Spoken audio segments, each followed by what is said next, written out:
Bonjour et bienvenue dans le podcast Chercheur, réveille-toi. Dans ce premier épisode, j'ai décidé de revenir rapidement sur mon parcours, à la fois pour me présenter et aussi pour présenter l'essence des réflexions que je compte partager ici à compter d'aujourd'hui.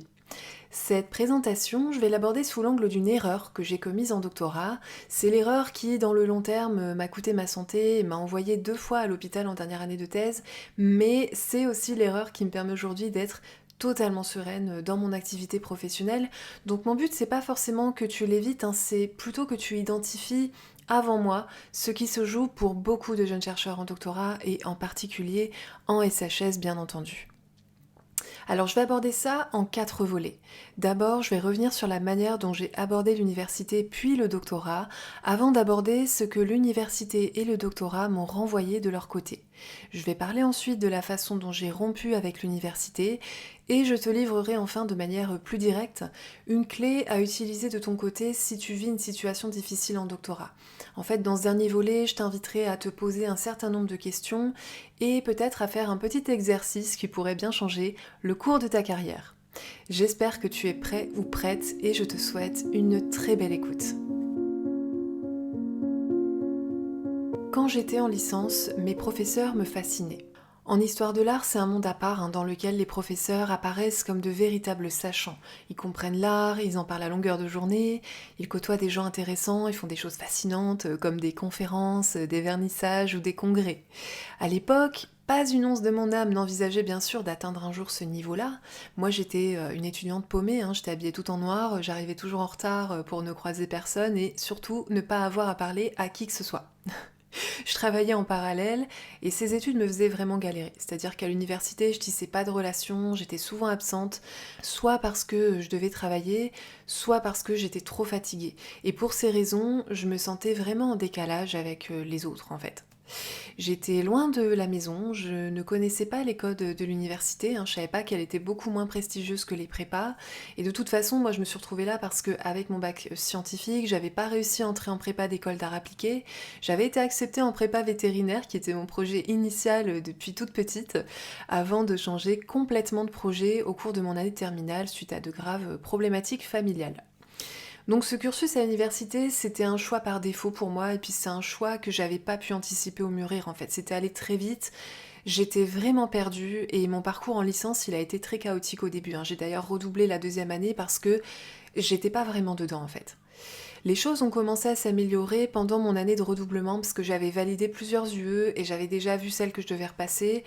J'ai pu me poser un peu et le simple fait de revoir au lieu de découvrir totalement, ça m'a aidé à rebondir. Donc en troisième année, j'étais en piste et j'ai validé la licence avec une première mention. Petit à petit, je suis devenue un pur produit de l'université. Comme j'étais très précaire dès le départ, que j'étais seule, que j'avais pas de soutien parental et que j'étais issue d'un milieu ouvrier, en fait, je collais assez bien avec l'archétype de l'étudiante en fac de lettres. Je pense que vous voyez tous de quoi je parle. Et dès lors que j'ai eu conscience de ça, c'est-à-dire consciente d'être à ma place en fait, j'ai adhéré aux valeurs de cet univers et je me suis complètement identifiée au milieu universitaire. Mes études, c'était la seule chose à laquelle me raccrocher pour espérer m'en sortir, et c'est vrai que l'université, c'était pour moi le seul lieu accessible pour faire ça. Vu ma situation et vu combien j'en souffrais, parce que même si mes résultats étaient bons, j'étais dans un sentiment d'injustice permanent, j'étais forcément contre les inégalités sociales, j'étais contre le capitalisme, j'étais contre ceux qui profitent, contre les étudiants d'écoles de commerce et contre toute forme de superficialité. Pour financer mes études, j'envisageais pas une seconde de faire autre chose que de l'enseignement, de l'aide aux devoirs, du soutien scolaire ou de l'accompagnement aux jeunes des quartiers, comme je vivais là moi aussi. C'est des problématiques que je connaissais bien, et c'est en baignant dans cet environnement que j'ai créé ma zone de confort dans la précarité. On va en parler après. J'ai travaillé comme une dingue pour essayer de relever mon niveau. Je voulais comprendre les discussions intellectuelles qui avaient cours sur des sujets qui m'étaient étrangers, autour de questions que je m'étais jamais posées. En master, je suis passée par une phase même de mépris envers le manque de culture des autres, en m'appuyant notamment sur eux pour me sentir un peu supérieure, pour pouvoir dire des phrases du genre non mais attends, tu connais pas tel artiste, tu connais pas tel auteur, alors que moi, 3 mois plus tôt, je les connaissais pas non plus. Donc voilà, je suis passée un peu par là, puis je suis entrée en doctorat. Pas un instant, je n'ai envisagé de faire financer ma thèse. C'était trop compliqué, et puis il y avait des rumeurs sur les doctorants financés, hein. C'était des chouchous, c'était des privilégiés, c'était des gens avec des passe-droits, donc pas mon genre. En deuxième année, j'avais plus de solution pour financer ma thèse, mon contrat de travail avec l'éducation nationale ne pouvait pas dépasser 6 ans, donc je me suis retrouvée sans rien, ou disons pas grand-chose, et j'avais pas vraiment d'idée en fait. Les heures de soutien scolaire ne suffisaient pas, bien sûr, et je ne savais pas que j'avais le droit au chômage, puisque je croyais que j'étais encore étudiante. Mon meilleur ami, qui était mon voisin depuis mes années de licence, c'était un enseignant-chercheur à l'université d'à côté. Il me proposait des heures d'enseignement depuis le début du master, mais je déclinais parce que j'avais pas du tout confiance en moi et je me sentais pas du tout capable d'enseigner dans le supérieur jusque-là. Là, n'ayant plus d'autre choix, eh bien, j'ai commencé à enseigner. Quand je l'ai dit à mon directeur de thèse, il s'en est moqué. Il a rigolé, il a changé de sujet sans me féliciter. En cause, eh bien tout simplement le fait que j'enseignais dans une université privée. Et une université privée, c'est une entreprise.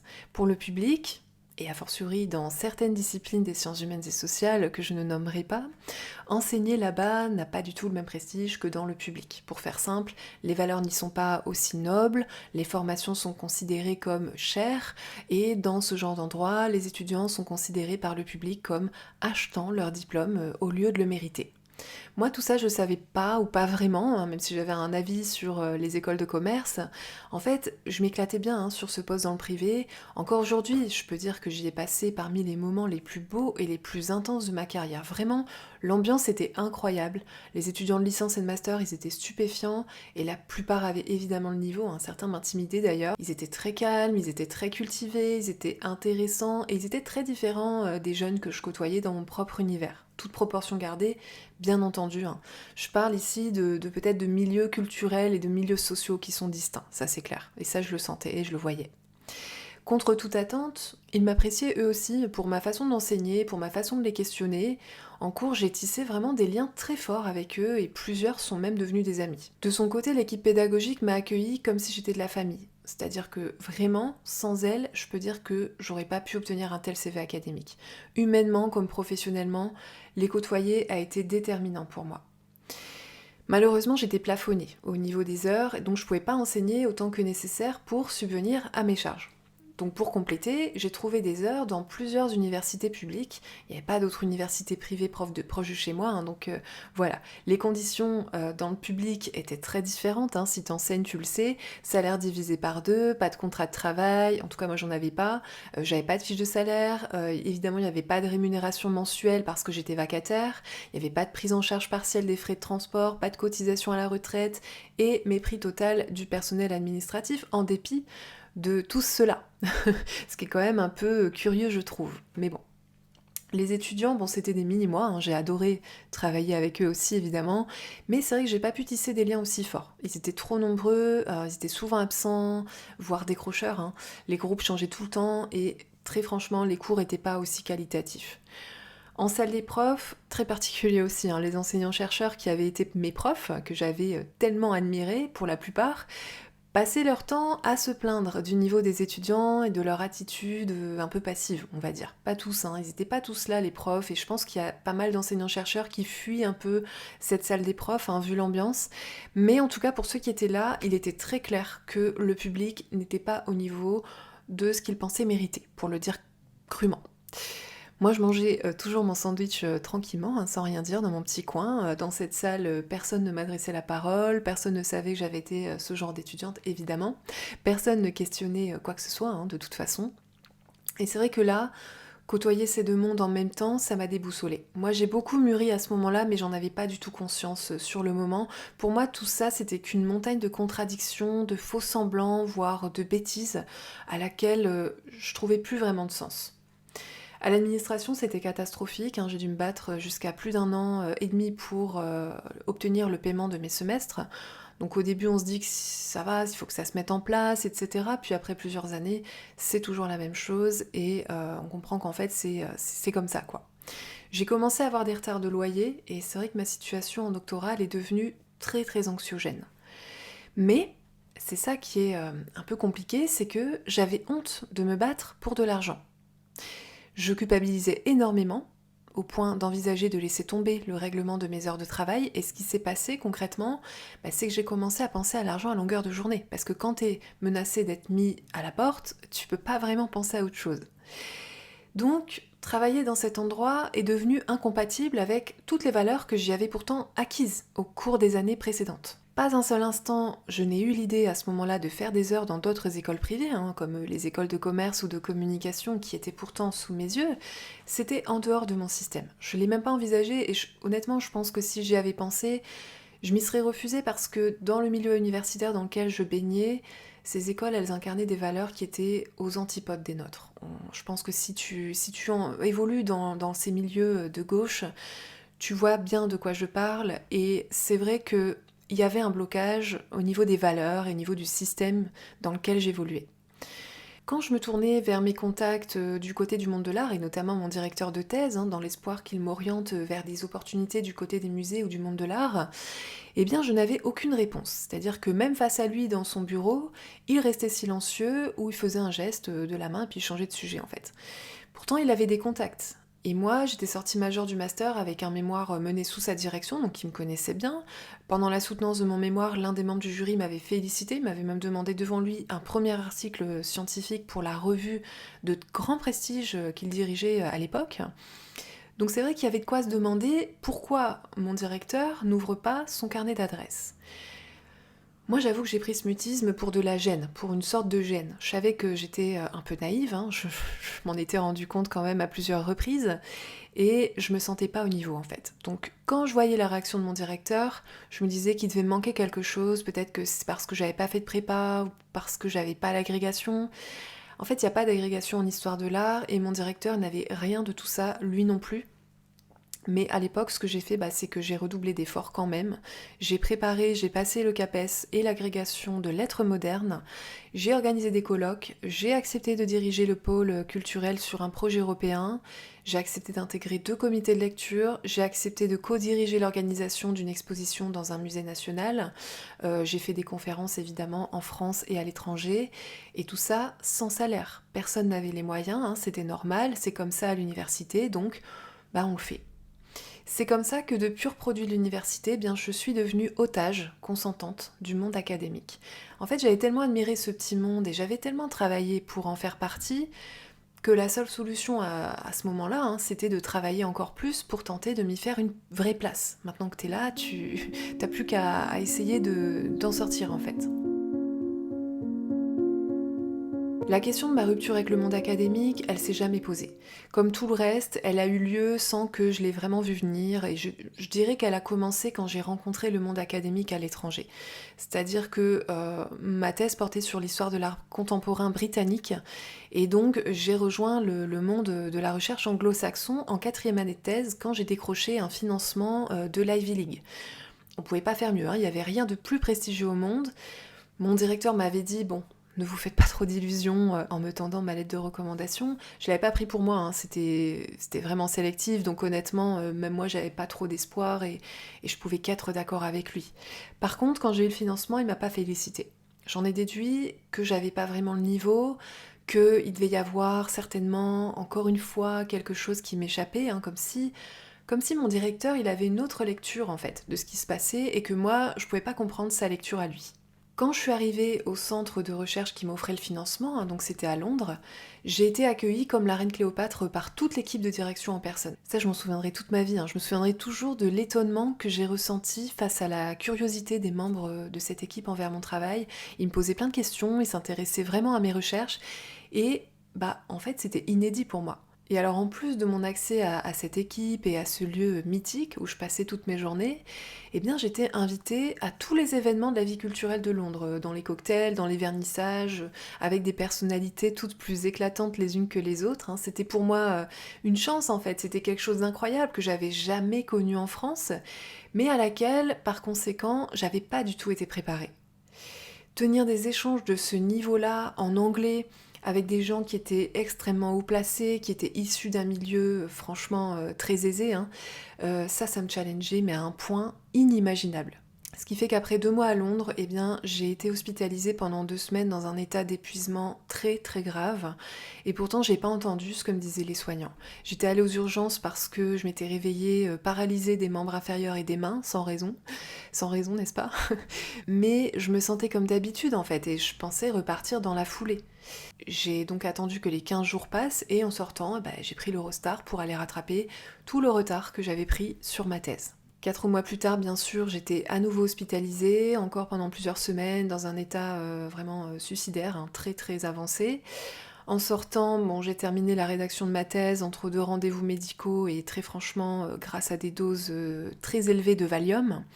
J'ai rendu le manuscrit en mai 2019 et la soutenance a été fixée à la fin du mois de novembre. En attendant, ce que j'ai fait, c'est que j'ai pris le premier job que j'ai trouvé, et c'est ce poste qui m'a sauvé la vie. Franchement, je l'ai adoré, je m'y sentais vraiment bien. C'était un peu le monde normal en fait, c'était un retour à la vie. Et j'avoue que j'ai jamais pu me résoudre à retourner à l'université après la soutenance en fait. C'est comme ça que j'ai quitté le monde académique. Alors l'erreur, c'est quoi?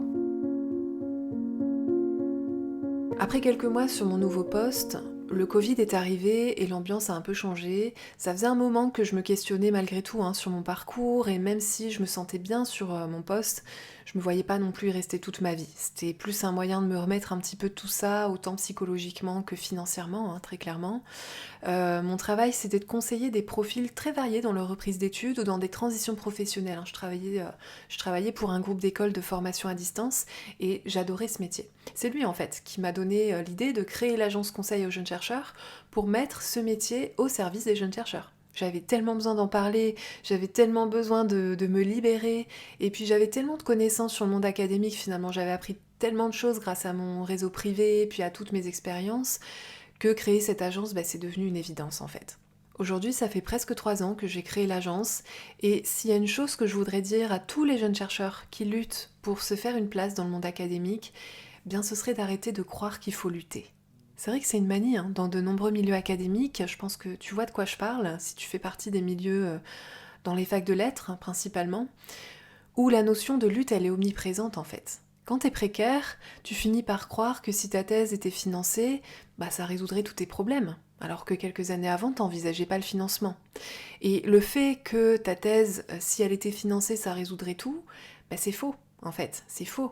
Mais il faut commencer par accepter de vivre une thèse financée pour pouvoir le découvrir. Et ça requiert, malheureusement, de passer outre des préjugés qu'on prend depuis trop longtemps pour des vérités. T'as sûrement entendu toi aussi que les doctorants financés, ce sont des opportunistes ou ce sont des privilégiés. T'as peut-être entendu que les étudiants du privé sont moins méritants que les étudiants du public, ou encore que l'enseignement n'a pas le même prestige dans le privé que dans le public.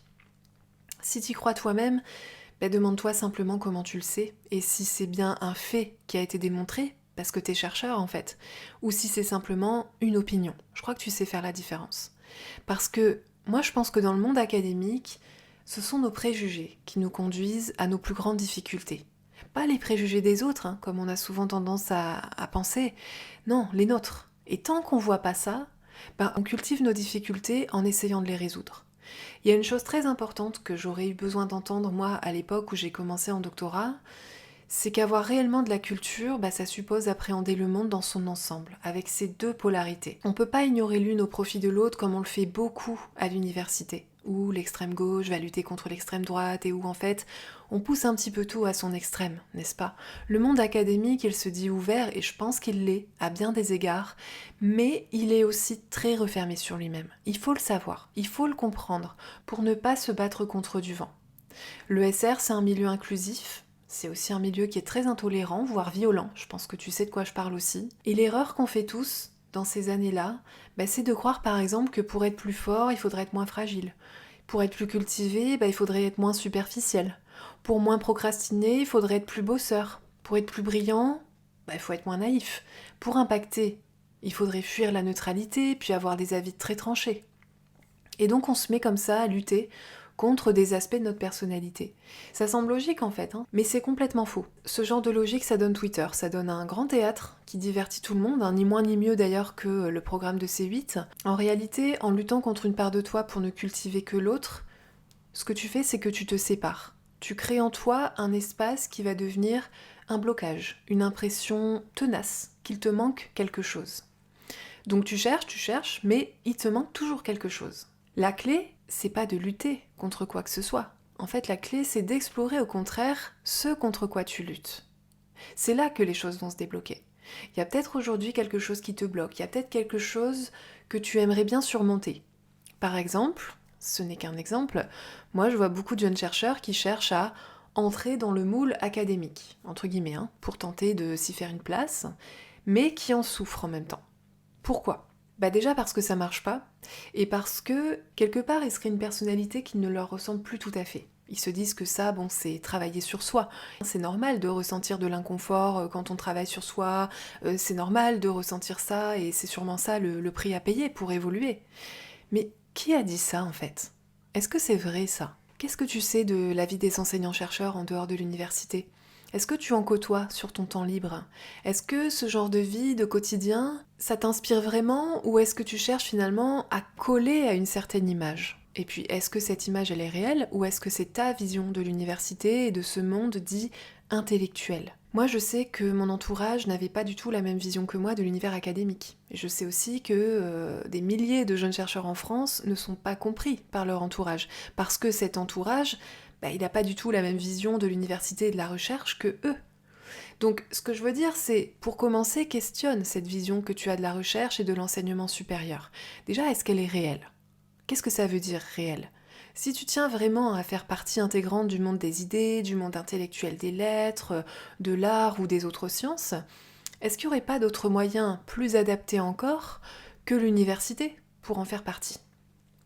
Est-ce qu'il n'y a pas un espace aujourd'hui, ailleurs, pour t'épanouir en tant que chercheur ou en tant que penseur ? Est-ce qu'il n'y a pas aujourd'hui des tonnes de possibilités de te créer ton propre espace avec tes propres règles et ton propre mode de recrutement, par exemple ? Moi, je suis sûre que si. Je suis sûre qu'aller plus avant dans ce genre de réflexion, ça pourrait t'amener à avoir un paquet d'idées, en fait. Ces idées, commence à les lister et regarde-les en face. Qu'est-ce qu'elles impliquent ? Est-ce qu'elles sont dans ta zone de confort ou est-ce qu'elles sont en dehors ? Et attention, par zone de confort, j'entends bien zone de connu. Parce que chez beaucoup de jeunes chercheurs précaires, on peut être dans le confort du connu et croire que c'est de l'inconfort à cause de la précarité. Chez toi, jeune chercheur, la sortie de ta zone de confort, c'est l'inconnu, c'est le vrai inconnu. Est-ce que tu te sens à la hauteur pour réaliser certaines de tes idées ? C'est très intéressant d'aller pousser tout ça parce que moi je parie que tu as déjà pensé à pas mal de choses mais que tu t'es vite retenu, t'es vite revenu dans ta zone de confort qui est pourtant souvent précaire, tant financièrement d'ailleurs qu'en termes de perspectives professionnelles, je pense que je me trompe pas. Si tu souffres déjà aujourd'hui de cet environnement de travail, peut-être qu'il serait temps de faire un petit peu le point. C'est important d'explorer tes idées au sujet de ces autres espaces où tu pourrais probablement t'épanouir 10 fois ou 100 fois plus qu'à l'université, parce que ces idées, peut-être qu'elles t'effraient un peu aujourd'hui, peut-être qu'elles contiennent aussi pas mal de choses que tu t'autorises pas encore. Pourquoi ? Moi je peux en parler, parce que je sais par exemple que l'idée de créer ma propre agence, ça m'a pas effleuré l'esprit à l'époque où j'étais doctorante. Et d'ailleurs si j'y avais pensé, encore une fois, je m'y serais refusée. J'aurais relégué cette idée au second plan, en plan B. Et aujourd'hui je sais que ça aurait été une erreur parce que déjà je suis tellement plus heureuse aujourd'hui et aussi et surtout parce que l'agence est une énorme réussite à la fois professionnelle et personnelle. Mais c'est vrai qu'à l'époque, j'avais un vrai blocage sur l'idée de créer une entreprise. En fait, pour moi, créer une entreprise, ça pouvait pas se concilier avec le monde des idées. Pour moi, il y avait un choix à faire et là-dessus, je me trompais. Je me trompais parce que, en fait, j'ignorais tout, mais tout, du monde entrepreneurial. J'en avais une vision remplie de préjugés. Je ne savais pas qu'il existait ce qu'on appelle des entreprises à impact. Je savais pas qu'une entreprise pouvait être socialement vertueuse, voire même qu'il y avait ce qu'on appelle des entreprises altruistes. Je savais pas que si je créais une entreprise, en fait, je pourrais un jour créer mes propres bourses de recherche. Je pourrais créer mes propres projets de recherche pour créer des études sur le monde académique. Je ne savais pas que si je créais une entreprise, en fait, je pourrais concevoir mon propre modèle en fonction de mes idées. Je savais pas que développer une entreprise, ça pouvait aller de pair avec le développement de soi. Je savais pas que je pourrais être bien plus libre et en fait impacter beaucoup plus avec une entreprise qu'avec un poste de maître de conférence. Et surtout, j'étais loin d'imaginer que les métiers de l'entrepreneuriat ils pouvaient être plus humains que ceux du supérieur. Pour moi, c'était pas possible en fait. Donc, moi, je t'invite à faire ce travail du pourquoi, c'est-à-dire tu vas toujours plus loin. Pourquoi t'envisages que l'université, peut-être par exemple aujourd'hui, ou que le secteur public? Pourquoi? Essaie d'aller le plus loin possible dans tes réflexions et comme pour ta recherche, vérifie systématiquement que tes réponses ce ne sont pas des préjugés en fait et qu'il n'y a aucune alternative au public et à un certain milieu et à certains types de métiers. Moi je t'invite à explorer tout ça peut-être plus en détail pour 2 raisons. La première, c'est que ça va t'engager à rien, tu fais que réfléchir et te projeter par la pensée, donc il n'y a pas mort d'homme.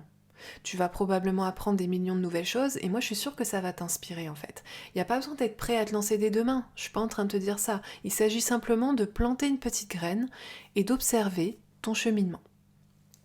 La deuxième raison, c'est que tu vas comprendre en l'ayant sous les yeux qu'aucune objection ne tient en fait par rapport à ton projet professionnel académique. C'est-à-dire que ton projet professionnel académique, il est déjà très improbable, désolé de le dire, mais tout le monde sait qu'il y a peu de place à prendre à l'université. Si t'es en SHS, la précarité elle vient souvent s'ajouter à la difficulté, et en termes intellectuels, t'es déjà sur un projet de très haut niveau. Je pense qu'on est d'accord là-dessus.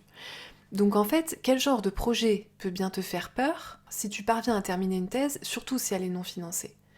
Le problème du projet académique, et ça je le vois tout le temps, c'est que il nous fait perdre confiance, il te fait perdre confiance en toi au fur et à mesure, au lieu de t'en faire gagner. Ça, je pense que tu vois de quoi je parle aussi. L'intérêt de faire cet exercice que je te propose, c'est simplement de te redonner confiance en tes capacités. Parce que si tu détectes un obstacle, tu vas forcément trouver dans ton parcours actuel une de tes forces qui te permet déjà de surmonter la plupart des obstacles en réalité. Et ça va mettre ton parcours académique et professionnel en perspective.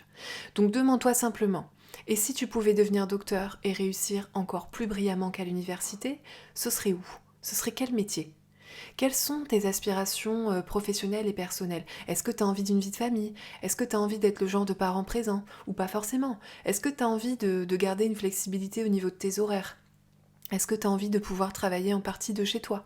Il y a peut-être des choses qui ont évolué entre le début de ta thèse et aujourd'hui. Ça aussi. On n'y pense pas, mais il y a des choses qui bougent. Parce que le doctorat, c'est quand même un univers à part et c'est très différent du master. Donc, est-ce qu'il y a vraiment que l'enseignement et la recherche qui te permettent de cocher certaines de ces cases? Est-ce que l'ESR, c'est vraiment le milieu professionnel parfait pour toi? Est-ce que tu as vraiment en tête toutes les idées ou est-ce que tu te restreins à une certaine catégorie de métiers? En fait, c'est quoi pour toi se dépasser? Perso, j'ai jamais choisi d'aller vers tout ce qui me faisait peur, d'aller vers d'autres systèmes de valeurs pour le dire plus clairement. Donc j'ai vécu toutes mes expériences de sortie de mon système et de sortie de ma zone de confort dans la douleur. C'est par la force des choses que j'y suis toujours allée. C'est par hasard que j'ai commencé à fréquenter un enseignant-chercheur qui était mon voisin et qui est devenu mon ami en licence. C'est par la force des choses que j'ai fini par chercher un financement et que j'ai fait de la recherche à l'étranger et que j'ai fréquenté les lieux les plus sélects de Londres et que j'ai rencontré des personnalités incroyables du monde de l'art. C'était pas vraiment par choix, j'y suis allée parce que j'étais au pied du mur en fait. Donc c'est par la force des choses que j'ai fini tout ça à l'hôpital et que j'ai décidé de quitter le monde académique. Je l'ai pas choisi, j'ai jamais rien décidé, mais toi, n'attends pas aussi longtemps que moi. Ne te crée pas un personnage que tu n'es pas et demande-toi quel genre de personnalité t'inspire aujourd'hui. Est-ce que ce sont des personnes lisses qui font comme si elles n'avaient aucune part d'ombre? Est-ce que ce sont des gens parfaits qui ne voient pas l'intérêt de miser sur leurs imperfections par exemple? Quel que soit le sujet, ne t'enferme pas dans une seule polarité, va plus loin que les autres. Si t'es du genre à repousser toute forme de superficialité en croyant que c'est ça, être cultivé, vraiment tu fais fausse route. Un vrai intellectuel n'a pas peur de baigner dans la bêtise de ce monde. Il va penser le monde dans son entièreté. C'est seulement en faisant la même chose que tu vas te faire une place de choix dans le monde professionnel. Explore ce que tu rejettes aujourd'hui pour découvrir la richesse de ce qui t'y attend. Faire ça, ça va te permettre non seulement de sortir d'un certain enfermement, mais ça va te permettre bien sûr de ne plus craindre de ne pas réussir à t'insérer à l'université. Ça va t'enlever 30 kilos des épaules.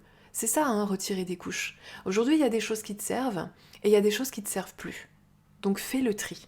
S'il y a une chose que l'historienne de l'art que je suis peut te dire avec quelques années de recul, c'est tout bêtement que le talent, l'art et la culture sont partout. Ça paraît évident, j'en ai conscience, mais à l'époque je ne le savais plus. Et franchement, mes plus grandes idées, je les ai pas eues à l'université. Au contraire, je sais que je m'y suis enfermée. Depuis que j'ai quitté l'université, j'ai renoué avec mon humanité. Si c'était à refaire, je le referais, clairement, parce que obtenir mon doctorat a totalement changé ma vie, et ça je te raconterai pourquoi dans un prochain épisode. Mais voilà, moi je vois quotidiennement tellement de doctorants souffrir en dépit d'un talent et en dépit de forces dont ils n'ont même plus conscience, que je ressens aujourd'hui plus que jamais l'envie de dire « Mais chercheur, réveille-toi !»